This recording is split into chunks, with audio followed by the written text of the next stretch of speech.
आप सभी भाई बहनों का आध्यात्मिक ज्ञानात्मक चैनल के ब्रह्म मुहूर्त ज्ञान उपदेश कक्षा में एक बार फिर स्वागत है। आज की चर्चा का विषय मन को लेकर है,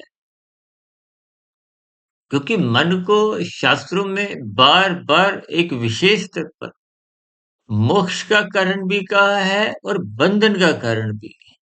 और तकनीकी रूप से मन को सात्विक बताया गया, जबकि आपका हमारा मन अनादिकाल से राजसी स्थितियों में है, तामसी स्थितियों में भी गिरता रहता है। यानी कि मूल सात्विक स्थिति में वापस लाने के लिए ही ये मनुष्य योनि का एक जन्म रूपी अवसर मिला है। देखिए, आज की चर्चा मन शब्द के साथ साथ आप दो शब्द और आपके पढ़ने में आ रहे हैं, और वो दो शब्द हैं मना और मनाना। देखिए, मैंने आरंभ में ही इस बात को इस दृष्टिकोण से खोलकर चलने जा रहा हूं कि इन तीन शब्दों को दार्शनिक स्थितियों से, क्योंकि मन सात्विक दृष्टिकोण से जब तक बुद्धि के नियंत्रण में रहते, तब तक उसकी मन की एक सात्विक स्थिति रहती है। क्योंकि बुद्धि तो एक सात्विक तत्व है। देखिए, पिछले लगभग 6 वर्षों से हम प्रतिदिन प्रकृति के तीन गुणों को आधार में लेते हुए तमोगुण, रजोगुण, सतोगुण, जो कि माया है, जड़ स्थिति है, इन तीन गुणों के अपने अपने स्वभाव हैं। इन तीन गुणों का आपका मेरा तीन शरीरों से संबंध है। आपका मेरा स्थूल शरीर 84 लाख प्रकार की योनियों से संबंध रखता है, जबकि सूक्ष्म शरीर और कारण शरीर तब तक बना रहता है जब तक जन्म मरण के बंधनों से आप और हम मुक्ति नहीं पाते। देखिए, स्थितियां साधारण होते हुए भी, आज की वीडियो का नाम बहुत ही साधारण होते हुए भी, स्थितियों को आप जितना जितना गंभीरता पूर्वक अपने जीवन में उतारोगे, क्योंकि हमारी चर्चाओं में बार बार कहा जाता है शब्दों पे मत रुको, उनके अर्थ पहचानिए, समझिए, उन अर्थों पर गहन चिंतन करें, ताकि उनके भावार्थ समझ में आ जाए। यूँ तो देखिए, वेदों का आरंभिक ज्ञान आपके हमारे जीवन के एक दिशा निर्देश भी अक्सर हम अपनी चर्चाओं में बार-बार इस बात को जोर देकर समझाते हैं। शास्त्र आपका हमारा एक जीवन का एक मार्गदर्शन करते हैं। और शास्त्रों में तो स्पष्ट शब्दों में कहा गया, ये करो, ये मत करो। आज हम देखिए अपने जीवन में भी सुख सुविधा के साधन कितने ही हैं, जो आप खरीद के लाते हो। उन खरीदे के उपकरणों के साथ भी एक पुस्तिका सी मिलती है। उसमें उसने रख-रखाव की स्थितियाँ, यानी कि उस यंत्र को, उस उत्पाद को, उस प्रोडक्ट को अधिक लाभ लेने के लिए उसमें कहा गया कि ये करो, ये मत करो। चाहे वो आपका मोबाइल हो, लैपटॉप हो। ठीक इसी तरह आपका मेरा स्थूल शरीर जो मनुष्य जीवन में मिलता है, उसके साथ भी कुछ स्थितियाँ जुड़ी हुई। इन स्थितियों को जुड़ने के साथ ही शास्त्रों में कहा गया मनुष्य योनि कर्म योनि है। मनुष्य योनि एक साधना का अवसर लेके आई है, जबकि शेष योनियां, देखिए, मनुष्य से नीचे की तो 80 लाख प्रकार की तामसी निंदनीय कष्टमय योनियां हैं। उन योनियों में कब जाना पड़ता है? जब आप मन को सात्विक स्थिति में रखते नहीं। और दाएं हाथ में जो हमने एक शब्द लिखा है ना, मना, जैसे हम बच्चों को मना करते हैं ना, ये गलत काम मत करो, ये शरारत मत करो। आप यातायात में भी विभिन्न प्रकार के जो वाहन चलाते हो, विभिन्न राजमार्ग पर कहीं-कहीं लिखा होता है ना, ये सड़क पर जाना वर्जित है, इस बात को करना वर्जित है, यहाँ यू टर्न लेना वर्जित है, मना, वर्जित, सब निषेध एक ही स्थिति है। देखिए, शब्दों की स्थितियों को अपने गंभीरतापूर्वक अपने जीवन में उतारना है। ये मना का अभिप्राय तामसी स्थितियों से है। हम तो बार-बार अपनी चर्चाओं में कहते रहते हैं, कानून का पालन करो, कानून का पालन करो। और इसी तरह हम बार-बार कहते हैं, शास्त्र विहित कर्म करो। यहाँ कहीं देखिए, अब जैसे अंडा मांस खाने पर कोई कानून नहीं बना हुआ, मना नहीं करता। अब ऐसी स्थितियों में शास्त्र मना करते हैं।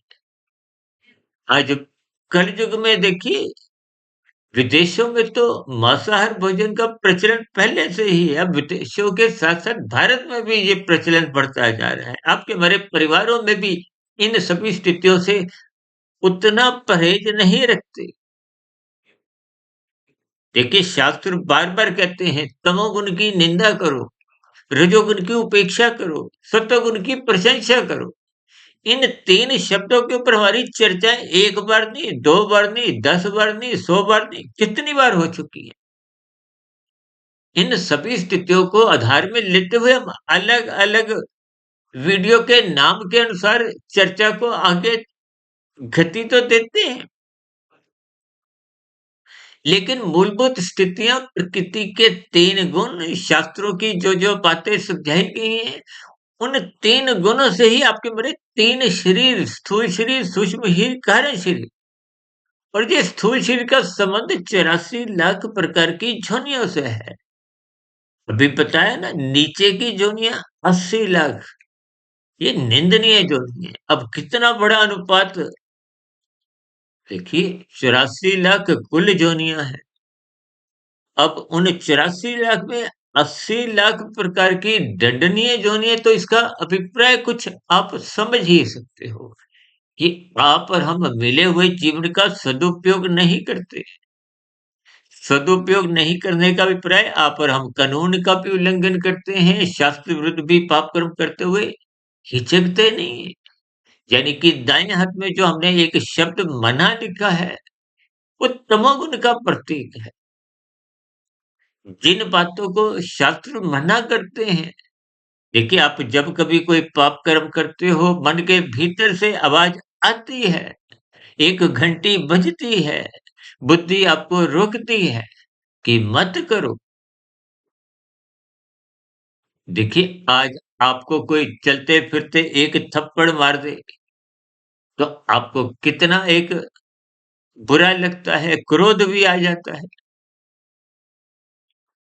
आज मनुष्य अपनी जीभ्या के स्वाद के लिए पक्षियों की, पशुओं की हत्या करता हुआ, ये मांसाहार भोजन को अपने जीवन का एक एक भोजन का अंग बना चुका है। अब देखिए, यहाँ स्थितियाँ कुछ और गंभीर इसलिए हो जाती हैं, क्योंकि कानून कोई मना नहीं करता। देखिए, जब मना नहीं करता, तो एक साधारण मनुष्य उतने स्तर पर हिचकता नहीं है। जबकि कानून भले ही आपको मना नहीं करता, लेकिन शास्त्र तो मना करते हैं। शास्त्रों में मनुष्यों का जो भोजन है, आहार है, वो तो वनस्पति है। ये तो वनस्पति भी देखिए एक योनि है।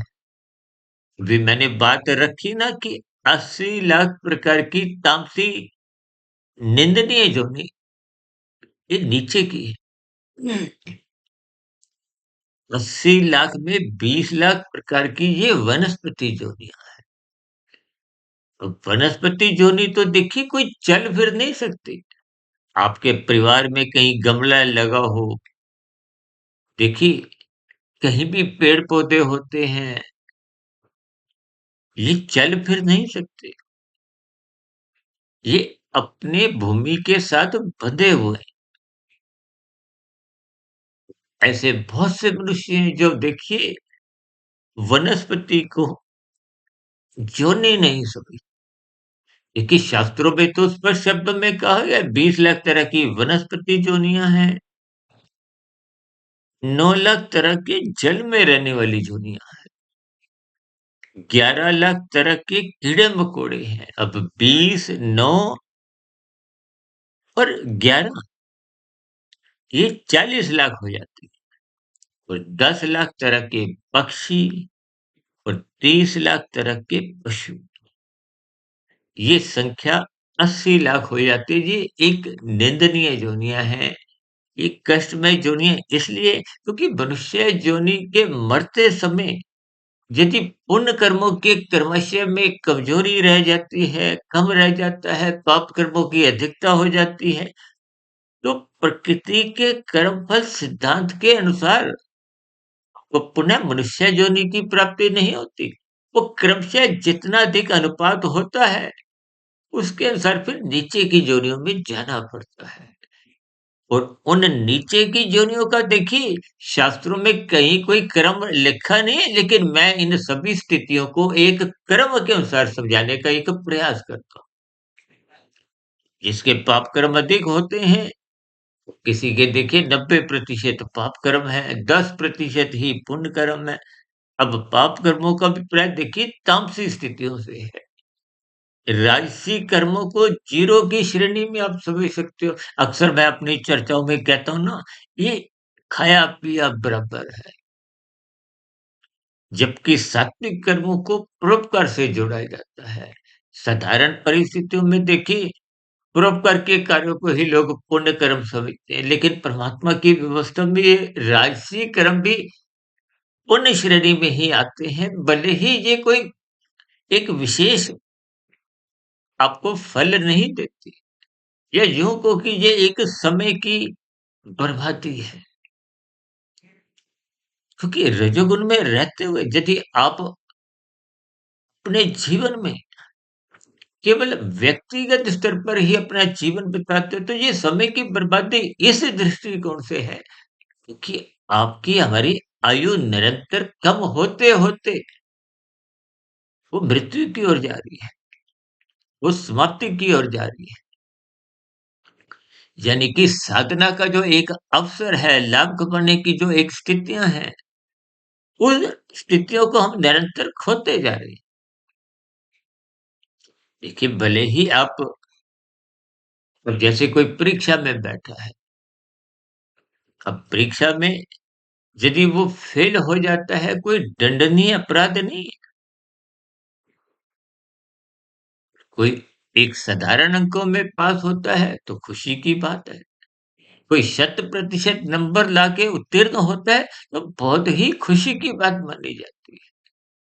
ठीक इसी तरह यदि मनुष्य जीवन पाकर आप और हम अपने मिले हुए जीवन में 100% नंबर ले आते हैं, ये 100% नंबर लाने का अभिप्राय कारण शरीर जब 100% शुभ संस्कारों से सुसज्जित हो जाता है, ज्ञानता की स्थितियां समाप्त हो जाती है। यानी कि कारण शरीर, अब देखिए कारण शरीर का अभिप्राय एक कर्मशय से और संस्कारों से लिया जाए। यूँ तो शास्त्रों में देखिए कर्मशय को भी धर्म, अधर्म, संस्कार और संस्कारों को जिनको हम साधारण बोलचाल में कहते हैं उसको वासना रूपी संस्कार कहते हैं। धर्म का अभिप्राय सात्विक स्थिति से है, पुण्य कर्मों से है और अधर्म का अभिप्राय पाप कर्मों से है। पाप कर्मों के लिए तो मना किया जाता है, इसलिए ये दाएँ हाथ में जो हमने मना शब्द लिखा है, ये तमोगुण का प्रतीक है, इसलिए हमने उसके साथ तमोगुण लिखा है। और शास्त्र कहते हैं तमोगुण की निंदा करो। या निंदा का अभिप्राय उस निषेधात्मक स्थितियों से है कि आप कानून का भी पालन करो। हम तो बार-बार अपनी चर्चाओं में अक्सर कहते रहते हैं ना, लाल बत्ती पे रुको, उस समय विशेष में क्योंकि दूसरों की हरी बत्ती होती है। उस स्थिति विशेष में आप अपने कर्तव्यों का पालन करो, दूसरों के अधिकारों की रक्षा करो। ये तो एक धर्म है। देखिए धर्म का अभिप्राय अपनी कर्तव्य को और श्रद्धापूर्वक, ईमानदारी पूर्वक आप निभाते जाइए तो धर्म का पालन अपने आप ही होगा। आज धर्म की स्थितियों को बहुत ही अधिक तौर-मड़ोड़ कर कुछ सीमित अर्थों में ही बोल दिया जाता है। हालाँकि देखिए पूजा-पाठ से जुड़ना कोई गलत नहीं है। देखिए सात्विक स्थितियाँ जितनी मजबूत होंगी, चाहे वो पूजा-पाठ की स्थितियाँ हों, चाहे वो कर्मकांड की स्थितियाँ हों, किसी की भी देखिए कोई निंदा नहीं है। जो-जो स्थितियाँ परमात्मा के मार्ग पर आगे ले जाती हैं, बढ़ाती हैं, उन सबको सात्विक स्थितियाँ कहा जाता है। हम तो बार-बार कहते हैं रात को समय पे सो जाओ, समय पे सोते-सोते उसके पीछे का कारण क्या है? क्योंकि वो तमोगुण की स्थितियाँ हैं। उन तमोगुण की स्थितियों में, मौनात्मक स्थितियों में आप जितना अधिक संग करते हो, तो विषय भोगों की आसक्ति विशेष स्तर पर छलांगे लगाती है। उस स्थिति विशेष से मनुष्य जितना बच जाता है, उतना उसके जीवन में राजसी स्थितियाँ फिर बिगड़ती नहीं हैं। क्योंकि राजसी स्थितियाँ जब-जब बिगड़ेंगी तो वो तमोगुण में गिराएँगी। अब बाएँ हाथ में हमने पहला शब्द क्या लिखा है? मनाना। देखिए अब भाई-बहनों को कभी ध्यान हो कि अक्सर हम जन्मदिन की एक वृद्धावस्था की स्थितियों में एक निंदा के रूप में अक्सर अपनी चर्चाओं में इस बात को तर्कपूर्वक समझाने का एक प्रयास करते हैं। देखिए बचपन अवस्था तो अबोध होती है, बच्चों के जन्मदिन मनाने के साथ-साथ कुछ खुशियों की स्थितियाँ, उमंग की स्थितियाँ जुड़ी होती। राजसी स्थितियों में, युवावस्था में, प्रौढ़ावस्था में भी कुछ राजसी स्थितियों के अंतर्गत यदि आप और हम जन्मदिन मनाते हैं, तो भी स्थितियाँ कोई बिगड़ती नहीं है। लेकिन जब-जब आप वृद्धावस्था की दहलीज में पहुँचने के बाद इन राजसी स्थितियों में अपना जीवन रसपूर्वक जीते हो, यूँ तो देखिए आजकल वृद्धा आश्रम में भी कुछ ऐसी स्थितियों में बार-बार ऐसे संकेत, ऐसे एक स्थितियाँ समझाई जाती हैं कि मौज-मस्ती करो। देखिए मौज-मस्ती का अभिप्राय क्या है? वो राजसी स्थितियाँ हैं। मनुष्य योनि सत्वगुण बढ़ाने के लिए मिली है।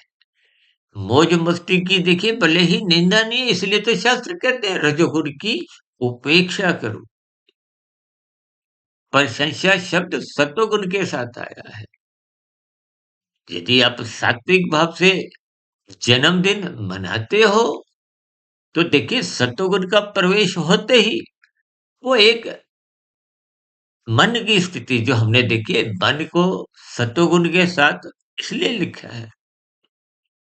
देखिए प्रकृति के 3 गुण तमोगुण, रजोगुण, सत्वगुण, तमोगुण से अच्छा रजोगुण है, रजोगुण से अच्छा सत्वगुण है। इनके पीछे के भावार्थ जो शास्त्रों में मेरे पढ़ने में आए हैं, उसका अभिप्राय है कि निंदक स्थितियों से बचो, कानून के उल्लंघन से बचो, शास्त्र विरुद्ध पाप कर्म मत करो, ऐसा कोई कर्म मत करो।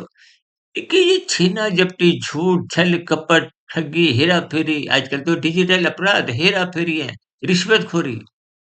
आजकल तो कुछ देखिए राजनीतिक गलियारों में भी कुछ घोटालेबाजी की स्थितियाँ हैं और कुछ रोज़ पहले तो देखिए कुछ ऐसी स्थितियाँ हमने बल्कि कर्मफल सिद्धांत को भ्रष्टाचार मुक्त एक व्यवस्था से जोड़ते हुए कुछ स्थितियों पर प्रकाश डाला था।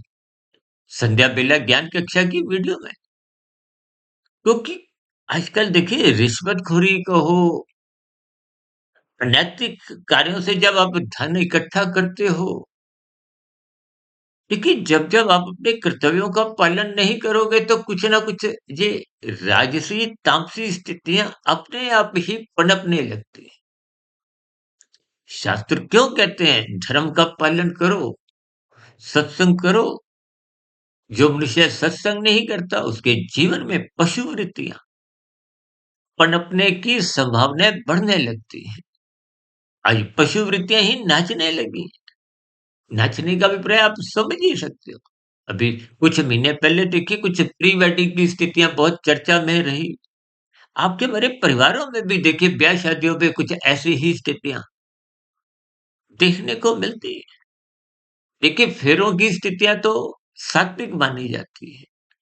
उसके बिना तो देखिए बिना सत्वगुण के, बिना ज्ञान के, बिना धर्म के सभी स्थितियाँ बेकार मानी जाती। देखिए ना, डीजे की स्थितियाँ हो, अब उससे पहले की देखिए प्री वेडिंग की जितनी भी स्थितियाँ हो, यदि आप फेरों तक की स्थितियों पे, कानूनी स्थितियों तक, समाजी स्थितियों तक, यानी कि उस कानूनी प्रक्रिया को जिसको मोहर लगती है, वहाँ तक नहीं पहुँचते तो वो शादी मानी ही नहीं जाती। सर हम एक उदाहरण और अपनी चर्चाओं में बार-बार देते रहते हैं ना, जब गृहिणी खाना बनाती है, उसको खाना बनाने का ज्ञान है। देखिए सत्वगुण को ज्ञान से, रजोगुण को क्रिया से और तमोगुण को पदार्थों से जोड़कर समझाया जाता है।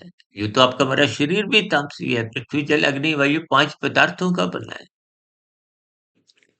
भले ही इस शरीर के पीछे के जो 5 सूक्ष्म भूत हैं, वो भोग विषय हैं। गंध, रस, रूप, स्पर्श, शब्द वो स्थूल भूतों का एक मूलभूत कारण है। देखिए, शास्त्रों की बातें जब तक आपको कार्य कारण के साथ समझ नहीं आती, तो फिर आपका हमारा ज्ञान पूर्ण माना जाता है। ये कि कार्य क्या है? जैसे आपका हमारा स्थूल शरीर एक कार्य है, 84 लाख प्रकार की योनियाँ आपके हमारे जीवन के ये कार्य हैं। ये योनियाँ बदलती रहती हैं। किसके आधार पे? कारण के आधार पे। कारण बदल जाता है। कारण बदलने का अभिप्राय देखिए, एक चर्चा हमने आज से 5 साल पहले बहुत बड़ी वीडियो मनुष्य के मरने के बाद का अगला जन्म जो कि वीडियो पौने 3 घंटे की थी। उस वीडियो को क्योंकि एक साधारण मनुष्य ने कुछ विशेष पसंद नहीं किया इसलिए हमने उतनी बड़ी-बड़ी वीडियो कभी बनाई ही नहीं। 1 डेढ़ घंटे की तो अक्सर हमारी वीडियो बहुत सी 100 डेढ़ 100 ऐसी वीडियो भी हैं जो 1 डेढ़ पौने 2 घंटे तक की है। लेकिन अब हमारी एक कोशिश रहती है कि एक साधारण वीडियो 30, 35, 40, 45 मिनट तक ही एक ब्रह्म मुहूर्त की वहाँ तक ही रखी जाए। देखिए, जब आपका हमारा कार्य शरीर बिगड़ता है, कार्य शरीर बिगड़ने का अभिप्राय क्या है? कि कर्माशय बिगड़ता है। तो कर्माशय कब बिगड़ता है? जब स्थूल शरीर के स्तर पर देखिए कर्माशय बनता ही तभी है जब आप स्थूल शरीर के स्तर पर कोई कानून का उल्लंघन करते हो, शास्त्र विरुद्ध पाप कर्म करते हो। यानी कि जो दाएँ हाथ में मना की स्थितियाँ हैं, तमोगुण की स्थितियाँ हैं, उनको करते हो। जैसे आप बच्चों को मना करते हो ना, अब सभी मनुष्य भी तो परमात्मा के बच्चे हैं, संतान हैं। ये शास्त्र आपका बड़ा मार्गदर्शन करते हैं कि यहाँ जाओ, यहाँ मत जाओ। यहाँ जाने को मना किया है। अभी हमने रास्ते की स्थितियाँ, सड़क की स्थितियाँ, यातायात के नियमों, वर्जित, निषेध, मना, ये सब शब्द देखिए एक छीनने की, दूसरे का हिस्सा खाने की। जैसे आप कहते हैं ना लाल बत्ती पे रुको, मना करते हैं ना कि उस पे मत चलो। और दूसरे की हरी बत्ती का हिस्सा मत खाओ। दूसरे का हिस्सा खाना ही तो अपराध है, कानून का उल्लंघन है, शास्त्र विरुद्ध कर्म है। देखिए स्थितियों को जब तक आप गंभीरतापूर्वक नहीं लोगे, देखिए मना से ही बचना है। और मना की स्थितियों का मनुष्य कब उल्लंघन करता है? जब बाएं हाथ में मनाना की स्थितियां, रजोगुण की स्थितियां, इनमें मनुष्य गहरे तल पे उतर जाता है। देखिए स्थितियाँ बहुत साधारण दिखते-दिखते भी स्वयं शब्द ही अपने अर्थ भी बता रहे हैं। उन अर्थों के आप भावार्थ जितने गहरे तल पर समझ जाओगे, तो ये सरल शब्द भी तुम्हारे जीवन में आध्यात्मिक उन्नति के दरवाजे सहज ही खोलने लगेंगे। और आध्यात्मिक उन्नति होने के साथ-साथ आपके हमारे जीवन में वो कार्यशैली फिर बिगड़ता ही नहीं। वो बिगड़ने से बच जाता है। कार्यशैली बिगड़ने से जब बच जाता है, तो फिर अधोगति से भी आप और हम बच जाते हैं। भले ही मायातीत की स्थिति को नहीं भी प्राप्त हो, लेकिन कहीं न कहीं वो जो 80 लाख प्रकार की तामसी निंदनीय कष्टमय योनियाँ हैं, उनमें गिरने से, अधोगति की स्थितियों में जाने से बच जाते हैं। इसका अभिप्राय क्या है? मन सात्विक कब तक रहता है? जब वो बुद्धि के नियंत्रण में रहता है। यही ज्ञान उपदेश गीता में अर्जुन के रथ के 5 घोड़ों की स्थितियों को भगवान श्री कृष्ण जी ने अपने हाथ में वो लगाम को रखते हुए यही संदेश दिया। देखिए, गुरु शास्त्रों का ज्ञान करवाते हैं। शास्त्र अपना जो ज्ञान देते हैं, ये दोनों स्थितियाँ परमात्मा की सम्मुखता बढ़ाते हैं। या यूँ कहो, आपकी अज्ञानता समाप्त करते हैं। क्यों? क्योंकि तकनीकी रूप से तो ज्ञान स्वरूप आत्मा वहाँ पर हम पहले से ही।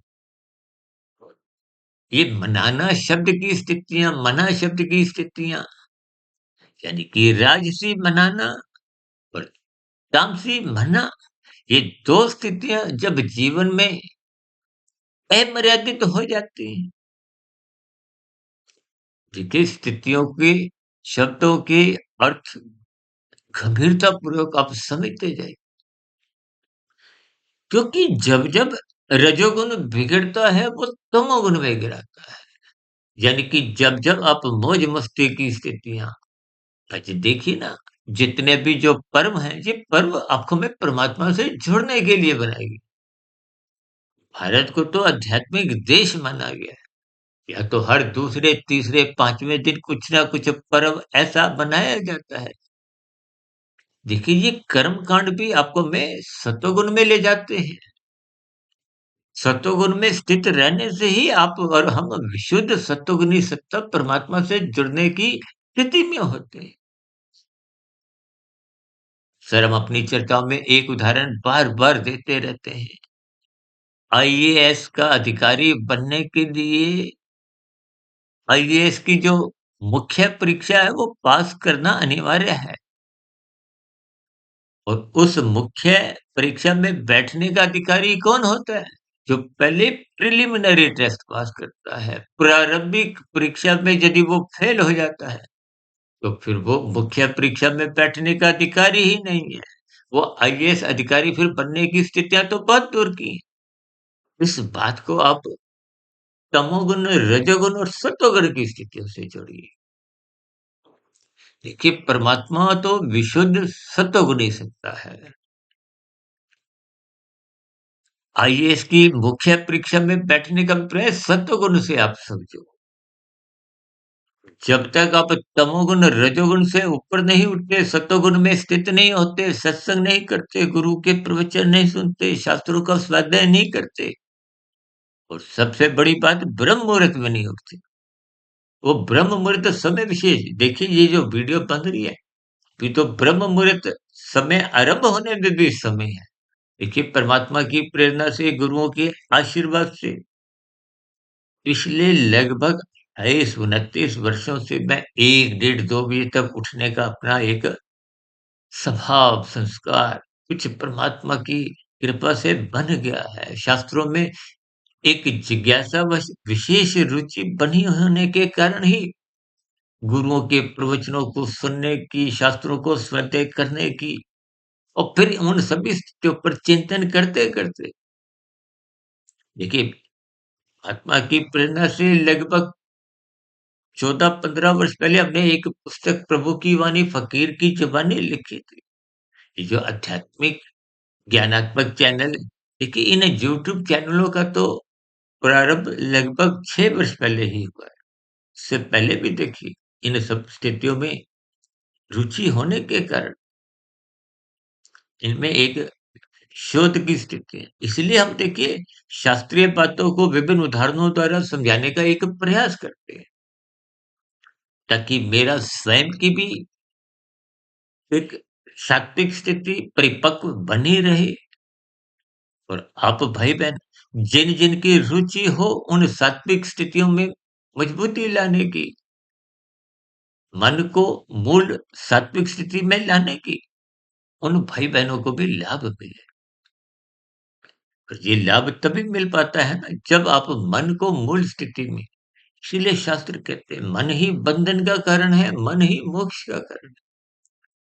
अब मन जब बुद्धि की लगाम छुड़वा लेता है, आजकल तो देखिए बुद्धि भी मन पर नियंत्रण रख नहीं पाती। ऐसे कितने मनुष्य हैं जो देखिए गुटखा, तंबाकू, सिगरेट, बीड़ी भी पीते हैं, शराब, मादक पदार्थों का सेवन करते हैं। जबकि बुद्धि के स्तर पर तो देखिए उन सभी स्थितियों की हानियों का हमें बोध है। फिर ऐसी स्थितियों में वो बुद्धि की जो एक मूल स्थितियां हैं, वो भी सात्विक रह नहीं पाती। तो फिर बुद्धि की भी रजामंदी मिलने के कारण वो मन राजसी बन जाता है। और जब राजसी मन बिगड़ जाता है, मना करने की स्थितियों में भी जीवन बिताने लगता है, तो फिर मन बुद्धि को अपने अधीन नौकर बनाते हुए उससे विभिन्न प्रकार के अपराध करवा। देखिए संसार में जितने भी ये हेरा फेरी हैं, बिना बुद्धि के संभव ही नहीं है। कोई भ्रष्टाचार से, अनीतिगत कार्यों से धन कमाता है, फिर उसको छुपाने के लिए वो बुद्धि द्वारा ही तो विभिन्न प्रकार की स्थितियां करता है, भले ही कर्मफल सिद्धांत, जैसे कि हमने देखी वीडियो बनाई थी ना कुछ रोज पहले। कर्मफल सिद्धांत एक भ्रष्टाचार मुक्त व्यवस्था है। यहाँ भौतिक स्तर पर न्यायालयों में या और भी देखिए विभिन्न स्थितियों में आप हम किंतु परंतु करते हुए कुछ बच बचाव कर लेते हैं।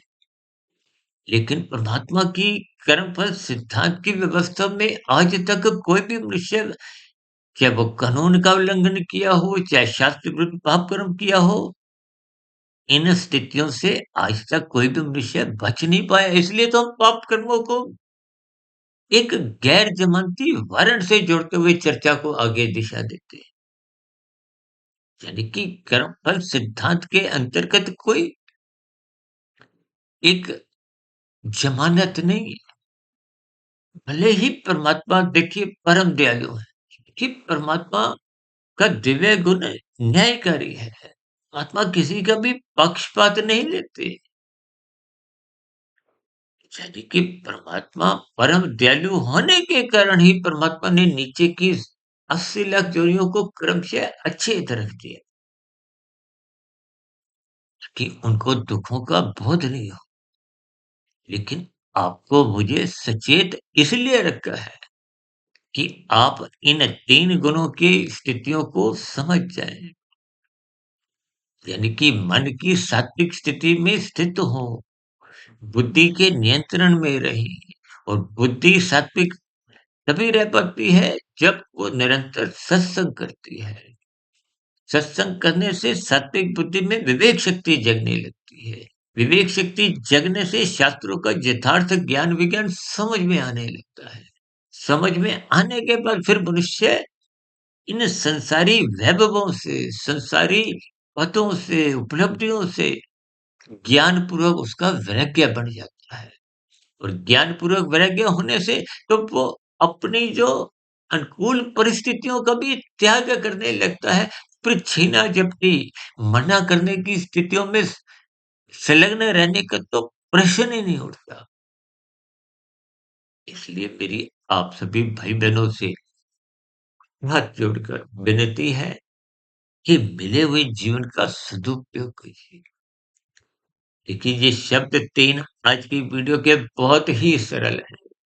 मन सात्विक स्थिति है, सत्वगुण का प्रतीक है। इसको बुद्धि के नियंत्रण में रखिए। परमात्मा की शरणागति बनाए रखने के लिए गुरु के प्रवचनों को आदर पूर्वक सुनिए। शास्त्रों का एक एकाग्रचित्त हो, यानी कि मन बुद्धि को एकाग्र करते हुए उनका एक स्वाध्याय करिए। ब्रह्म मुहूर्त में उठने का मन को एक तैयार करें। क्योंकि अक्सर मनुष्य देखिए ब्रह्म मुहूर्त में जब उठते नहीं है, तो फिर ये सात्विक स्थितियां बन नहीं पाती। दिन में भोग विषयों की आसक्तियां में मनुष्य फिसल जाता है, और फिसलते फिसलते कब तमोगुण में डूब जाता है, अनैतिक कार्य कर जाता है। यानी कि जिनको कानून मना करता है, जिनको शास्त्र मना करते हैं, उन स्थितियों में चले जाता है, गिर जाता है और अपना क्रमशः बिगाड़ लेता है। इन सभी स्थितियों को परमात्मा की प्रेरणा से, गुरुओं के आशीर्वाद से, विभिन्न पहलुओं पर ध्यान रखते हुए कुछ प्रकाश डाला है। यूँ तो देखिए, इन ज्ञानमय स्थितियों पर जितनी भी चर्चा करो वो कम रहती है। फिर भी इन सभी स्थितियों पर आप भी चिंतन करें। यानी कि बाएँ तरफ जो मनाना की स्थितियाँ हैं, देखिए मनाना का कोई विरोध नहीं है, लेकिन एक मर्यादित स्थितियों तक। यूँ तो देखिए आपके जीवन में उमंग, उल्लास बनी रहे। ये तो आप हम देखिए दिवाली, दशहरा, होली मनाते हैं। मनाने से कोई मना नहीं है, लेकिन एक मर्यादित स्थितियों तक। आध्यात्मिक दृष्टिकोण से उन सभी स्थितियों को तभी तो कहते हैं रजोगुण को सतोगुण की लगाम से नियंत्रण में रखो, अन्यथा ये रजोगुण तमोगुण में गिराने लगता है। रजोगुण का अभिप्राय काम से है, अर्थ का अभिप्राय पदार्थों से है, तमोगुण से है। इसलिए शास्त्र कहते हैं 4 पुरुषार्थों में धर्म को प्रथम स्थान पे रखो। धर्म सत्वगुण का प्रतीक है और ये जो मोक्ष है परमात्मा के लिए, परमात्मा को पाने का जब लक्ष्य बन जाता है, तो धर्म अर्थ और काम को एक मर्यादित स्थितियों में रखता है और धर्म ही आपको देर-सबेर परमात्मा के मार्ग पर चलाता यानी कि कर्म योग, ज्ञान योग, भक्ति योग की स्थितियों में स्थित रखते हुए परमात्मा से मायातीत की स्थितियों तक पहुँचा देता है। जन्म-मरण के बंधनों से पर हम मुक्त हो जाते हैं। जब तक मुक्त नहीं हो तो अपनी सात्विक स्थिति मजबूत बनाए रखिए, परमात्मा को पाने का लक्ष्य बनाए रखें, ताकि मन की सात्विक स्थिति निरंतर बनी रहे। विशेष रूप से ये मना की स्थितियों को आप पर हम गंभीरतापूर्वक लेते हुए इनसे बचें। ऐसी सभी शुभ स्थितियाँ, सात्विक स्थितियाँ आपके हमारे जीवन में भी बने। इन्हीं शुभकामनाओं के साथ आज की चर्चा विशेष को यहीं विश्राम देते हैं। दिन में आध्यात्मिक ऑक्सीजन की लघु ज्ञान संदेश कक्षा में और शाम को सर्व कल्याण विक्षी प्रश्नोत्तर ज्ञान कक्षा में फिर मुलाकात होगी किसी नई चर्चा के साथ। तब तक सुधीर भाटिया फकीर को इजाजत दें। फिर भी वीडियो संबंधित कोई बात आपको तर्कपूर्वक नहीं लगी हो, आपके मन में कोई प्रश्न उठ रहा हो, कोई मेरी कही गई बातों पर आपकी कोई आपत्ति हो, शिकायत हो, इन सभी स्थितियों का नीचे दिए गए कमेंट्स बॉक्स पर सदा ही स्वागत है। चर्चा विशेष को ध्यानपूर्वक, धैर्यपूर्वक और गंभीरतापूर्वक सुनने के लिए आप सभी भाई-बहनों का बहुत-बहुत धन्यवाद।